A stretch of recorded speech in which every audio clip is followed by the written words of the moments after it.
Hello नमस्कार भाई सभी को। स्वागत है आप सभी का हमारे इस वीडियो में। तो पिछली वीडियो में हमने 147 तक हमने प्रश्न कर लिए थे। इसके बाद हम नेक्स्ट आज 148 से स्टार्ट करेंगे, जिसमें हम साहित्यकार और जो कला संस्कृति से जो इतिहास के प्रश्न पूछे गए हैं, जो HSC के जो प्रीवियस ईयर पेपर हुए हैं, तो सभी में जो टाइप वाइज हम सीरीज में कर रहे हैं। अगर आपने पिछली वीडियो नहीं देखी है तो प्लीज़ पिछली वीडियो देखिए, और जिसमें कि इसके बाद नेक्स्ट 148 से हम यहाँ से इस वीडियो में करेंगे। तो 148वां क्वेश्चन है, सूचना का अधिकार RTI अधिनियम किस वर्ष लागू हुआ था, ये बताना है। तो इसको उत्तर भाई सी 2005 में।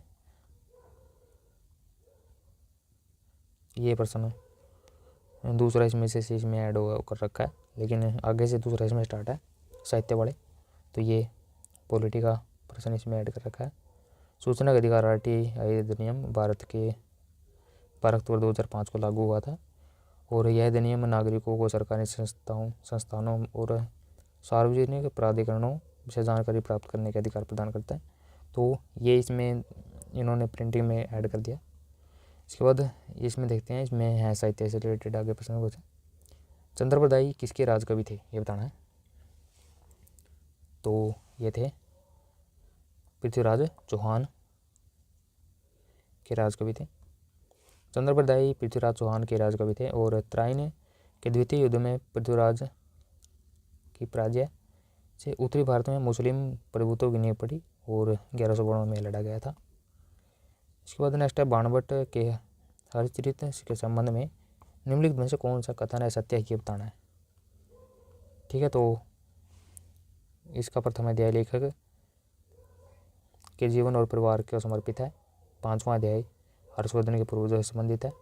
6ठा और 7वां अध्याय पूर्व हर्षवर्धन के युद्धों और विजयों से संबंधित है। और अंतिम अध्याय विंध्य के जंगलों में रहने वाले विभिन्न धार्मिक संप्रदायों से का विवरण देता है। तो भाई इसमें जो गलत है ये बी है। 5वां अध्याय हर्षवर्धन के पूर्वजों से संबंधित है।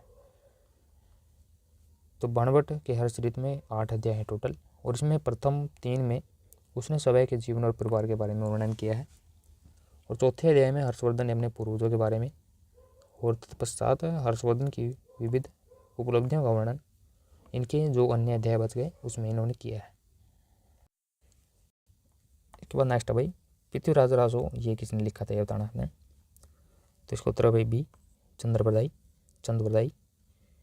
हिंदी भाषा में लगभग 2500 पृष्ठों में लिखा गया है। ये पृथ्वीराज रासो ने इसको रचित किया है। ये प्रसिद्ध राजकवि चंद्रप्रदायी हैं, और इन्होंने चौहान शासक पृथ्वीराज तृतीय के रहस्यों, युद्धों और यात्राओं आदि का वर्णन किया है। चंद्रप्रदायी पृथ्वीराज चौहान के दरबारी कवि और बचपन के इनके जो मित्र थे चंद्रप्रदायी ने लिखी है। तो इसका उत्तर भाई ये पृथ्वीराज रासो। बुद्ध चरित्र के रचयिता बताने ये कौन थे, तो इसका उत्तर भाई ये अशोक घोष। और यह एक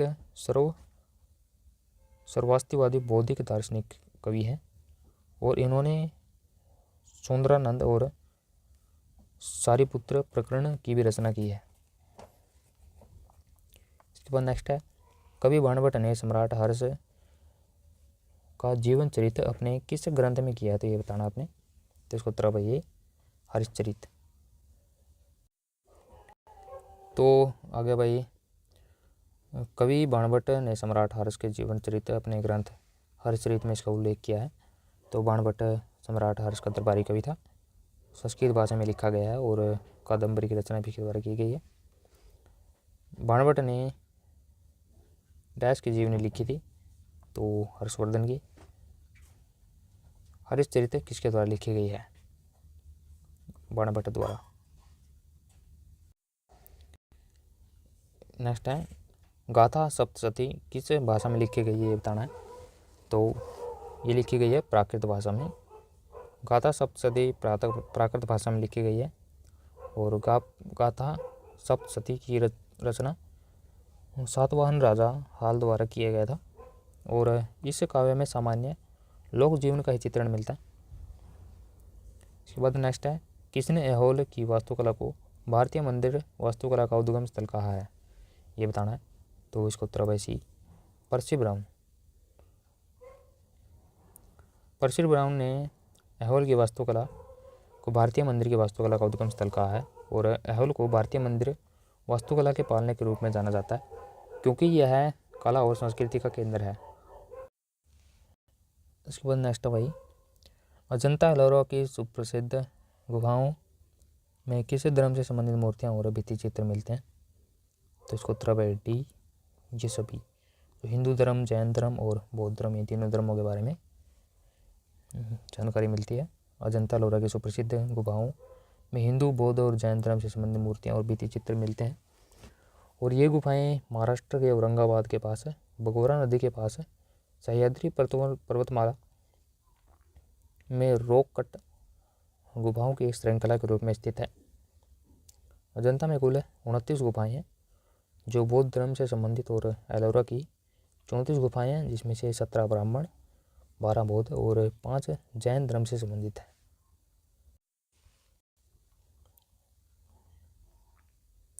इसके बाद नेक्स्ट देखो भाई, खजुराहो के मंदिरों का निर्माण किसके द्वारा कराया गया था?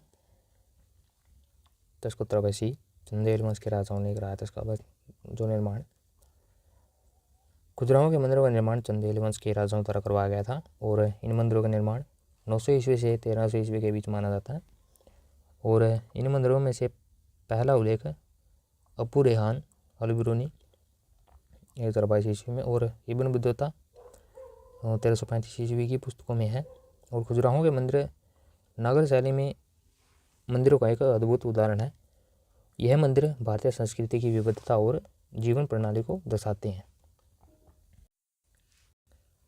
इसके बाद नेक्स्ट है भाई, प्रसिद्ध सूर्य मंदिर किस भारतीय राज्य में स्थित है, ये बताना है। तो यह है उड़ीसा में कोणार्क मंदिर। प्रसिद्ध कोणार्क मंदिर सूर्य मंदिर जो भारत के उड़ीसा के पुरी के कोणार्क नगर में स्थित है। कोणार्क सूर्य मंदिर का निर्माण गंग वंश के राजा नरसिंह देव प्रथम ने 1278 ईस्वी में करवाया था, और यह विश्व विरासत स्थल में शामिल है, और सूर्य ग्रहण के समय विश्व स्तर के खगोलशास्त्री यहाँ पर एकत्रित होते हैं।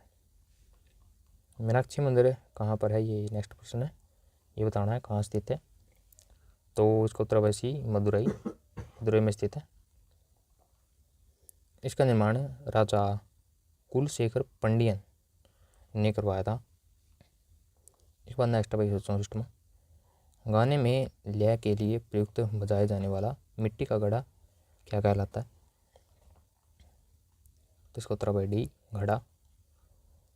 गाने के लय में लाने के लिए प्रयुक्त बजाए जाने वाला जो मिट्टी का घड़ा है उसको घड़ा या घटम कहा जाता है, और तंबूरा, लकड़ी, तांबा और इस्पात से बना एक तारवाद्य यंत्र है। मृदंगम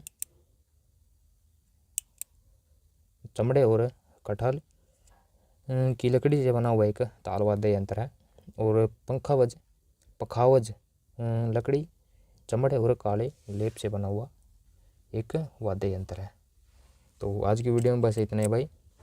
तो नेक्स्ट वीडियो में हम करेंगे जो इससे 164 से नेक्स्ट जो एनिशिएंट हिस्ट्री के जो भी इतिहास के प्रश्न पूछे गए हैं, तो लगभग हमारा एनिशिएंट हिस्ट्री से जो प्रश्न पूछे गए तो वो पूरा हो जाएगा 1-2 वीडियो में। तो उसके बाद हम फिर मिडिएवल हिस्ट्री स्टार्ट करेंगे जीएस के टॉपिक वाइज हम इसमें कर रहे हैं। तो आज की वीडियो में बस इतना ही भाई। जय हिंद।